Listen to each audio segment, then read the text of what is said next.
हुसैन गाजीपुर एक खोज चैनल से, साथ ही साथ अतुल्य भारत चेतना न्यूज़ नेटवर्क से।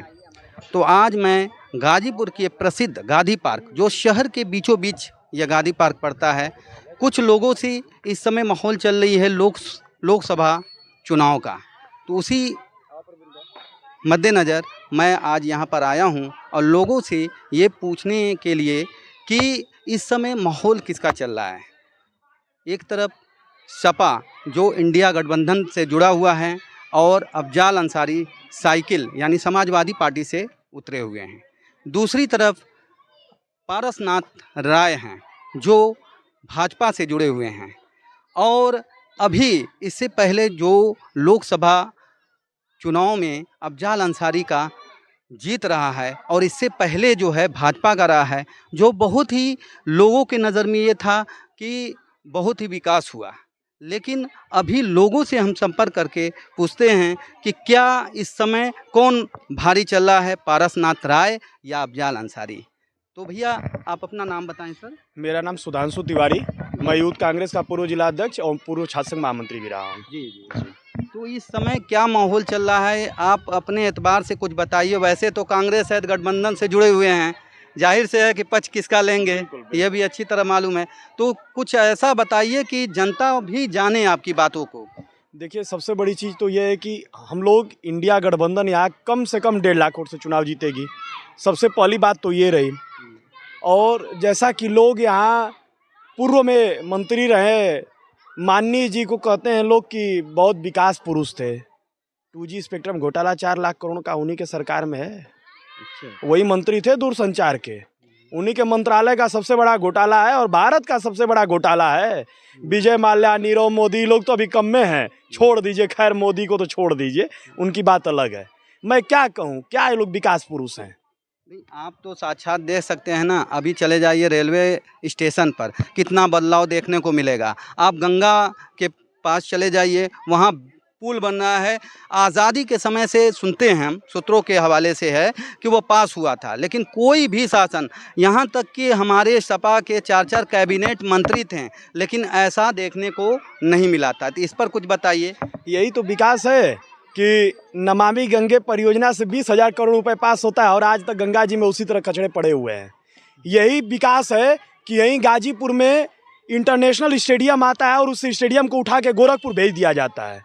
यही विकास है, यही इसी को विकास कहते हैं। ठीक है, गंगा नदी पे बांध बना, मैं बहुत खुश हूँ, मैं कहता हूँ कि माननीय जी ने बनवाया। लेकिन ये भी ध्यान रखिए कि केंद्र में और स्टेट में दोनों एक ही सरकार है, डबल इंजन की सरकार है। डबल इंजन की सरकार होते हुए भी विकास होना चाहिए ना। लेकिन जिले में गिने चुने एक आध विकास हैं, मुझे तो और विकास चाहिए ना भाई। आपका इतना बड़ा मंत्रालय था, आप केंद्रीय मंत्री थे गाजीपुर जिले में, पहला केंद्रीय मंत्री कोई था। केंद्रीय मंत्री आज तक कोई गाजीपुर जिले का नहीं था। और आपने क्या किया।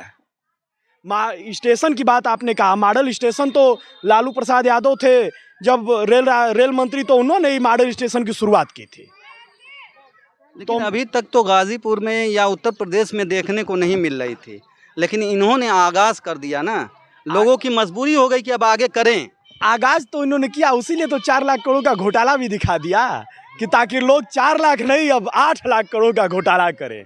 भाई छोटा घोटाला ही तो बड़ा घोटाला दिखेगा। तो 4 लाख करोड़ इस गवर्नमेंट की छोटा घोटाला है। इस गवर्नमेंट की 4 लाख करोड़ छोटा घोटाला है। नीरव मोदी बताइए 10,000 करोड़ लेके भगता है, ललित मोदी 4,500 करोड़ लेके भगता है, मेहुल चौकसी 13,500 करोड़ लेके भग जाता है। और मोदी जी कहते हैं कि मैं चौकीदार हूँ। चौकीदार सोता रहा और चोर उसके नीचे से निकल गया। वो तो वही किस्सा हुआ कि गलिया गांव में जब चोर चोरी करने जाता है तो कुत्ते भौंकते तो उसे रोटी फेंक देता है। तो मतलब ये लोग भी लग रहा है रोटी फेंक दिए होंगे नीचे। नहीं, बहुत जल्द अगर वो किए हैं तो खींचे जाएंगे। नहीं खींचे जाएंगे भैया, नहीं खींचे जाएंगे। इन्होंने कहा था 10 साल पहले 2014 में काला धन आएगा, सबके खाते में 15 लाख आएगा। काला धन तो आया नहीं, 15 लाख भी नहीं आया। हमको लग रहा है कि इस बार और मौका मिल जाए तो सारी कमियां दूर हो जाएगी। इस बार मौका मिल जाए तो पता चले कहीं ऐसा ना हो कि ये देश पूरी तरह से खत्म हो जाए। और इस बार मौका मिलेगा तो मतलब ये समझ लीजिए कि लोकतंत्र खत्म। डेमोक्रेसी खत्म और अगले 5 साल बाद आप वोट देने के अधिकारी नहीं रहेंगे। संविधान को ये लोग बदल देंगे। कॉन्स्टिट्यूएंसी जो है इंडिया की वो पूरी तरह से बदल जाएगी, इसमें कोई शक नहीं है। एक छोटा बच्चा भी इस चीज़ को बता सकता है कि ये लोग क्यों 400 पार का नारा दे रहे हैं।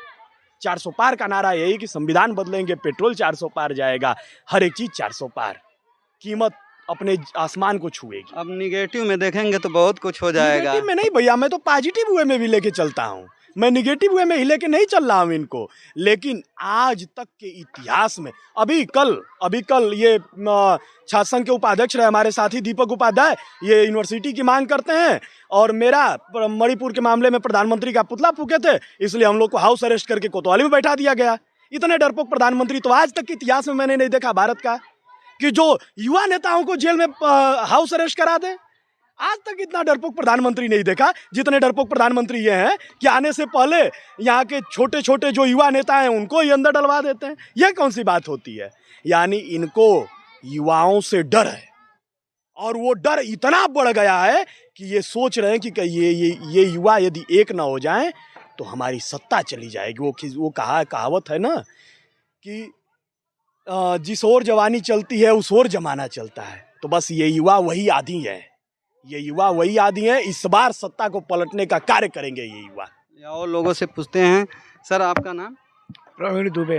जी, आप कुछ बताएंगे कि इस समय जो 2 लोग उठे हैं, 2 ही लोग में गाजीपुर में लड़ाई चल रही है। बिल्कुल, एक भाजपा से जो पारसनाथ राय जी हैं, दूसरा साइकिल से अफजाल अंसारी जी हैं। तो इसमें से आपको अगर सिलेक्शन करना होगा तो कौन बेहतर होगा? इंडिया गठबंधन। जी, किस एतबार से कुछ बताएंगे कि जैसे क्यों पसंद आ रहा है, या जो इससे पहले सरकार थी उससे क्या नाखुशी हैं आप, उसके बारे में कुछ बताएं सर। देखिए, इस सरकार के पास कोई विजन नहीं है। विजन ये है कि किसी तरह से हमारी सरकार बने और पुनः हम जो है प्रधानमंत्री फिर बने। ये मोदी जी अपने लिए नहीं कर रहे हैं, ये अमित शाह को बनाने के लिए चल रहे हैं। क्योंकि 75 वर्ष की इनकी उम्र हो गई और 60 वर्ष नौकरी करने के बाद लोग रिटायरमेंट हो जाते हैं और 75 वर्ष की उम्र हो गई, अभी फिर भी इनको मोह है कि नहीं मैं एक बार और बन दूँ। इसके बाद ये बोल रहे हैं कि ये मोदी की गारंटी है। वो भारतीय जनता पार्टी कहाँ है जो अटल अडवाणी और मुनि बन